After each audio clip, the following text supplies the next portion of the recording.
Today is a very special day here at WTOL 11. Right now we're hosting volunteers from Life Connection of Ohio to raise awareness of the importance of organ donation. Tonya Gomez is here to share her story with her husband Mario. Thanks so much for sitting in the green chair. It's a pleasure to do it.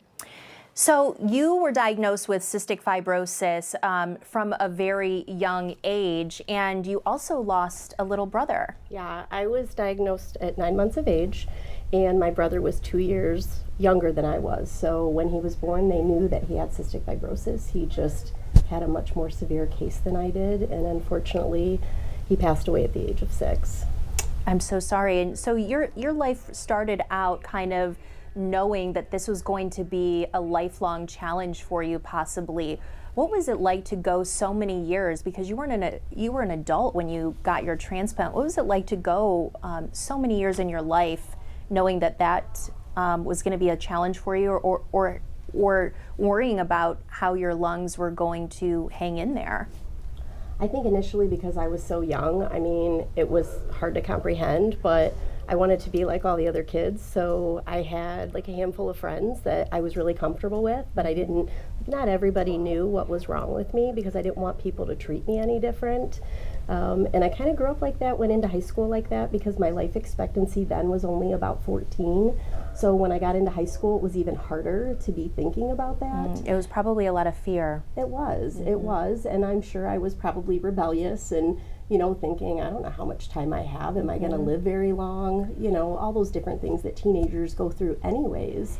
And Tonya got the call several years later, after you and Mario were married and after you had become a mother. And I know that you forged a beautiful relationship with this boy Eric's family, or Adam's family, who you received the lungs from. And you're holding a picture of him here today. Also tough, because he was just so young himself. Yeah, that was really hard for us. After my transplant, I had asked my family, like, what did they do, because I work in the healthcare field anyway, so I was just curious. I was used to reading like surgical reports at work, and so I asked for the surgical report when I was in the hospital, and it was there that my husband and I had read that it was a 10-year-old boy that was my donor, and that was really, really hard. It is, and go through so many emotions, so grateful for the lungs, but also really feeling for him and his family. And you have a message here to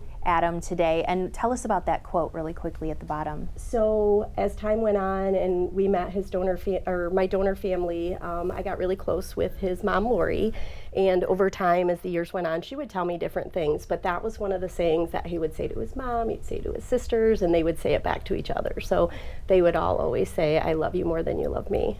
And it was just a thing that they said. And I've learned so much about him over the years. And, we continue to grow close and stay in touch. And it's just, I'm very blessed and very fortunate. My son was 2, and now he's 21. And yeah, that really shines through. Just such a grateful heart that you have for Adam and for his family and for that incredible gift. I know it's a challenge to receive it, but you gladly took it, and you're living a wonderful life. Yes, I am, and I have a plaque that my husband made for me.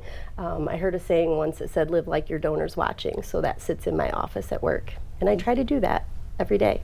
You sure are. Thank you so much I'm sure he would be very proud of you for sitting in this chair. I sure hope so. And continuing the work. Thanks so much, Tonya, Mario. We appreciate it.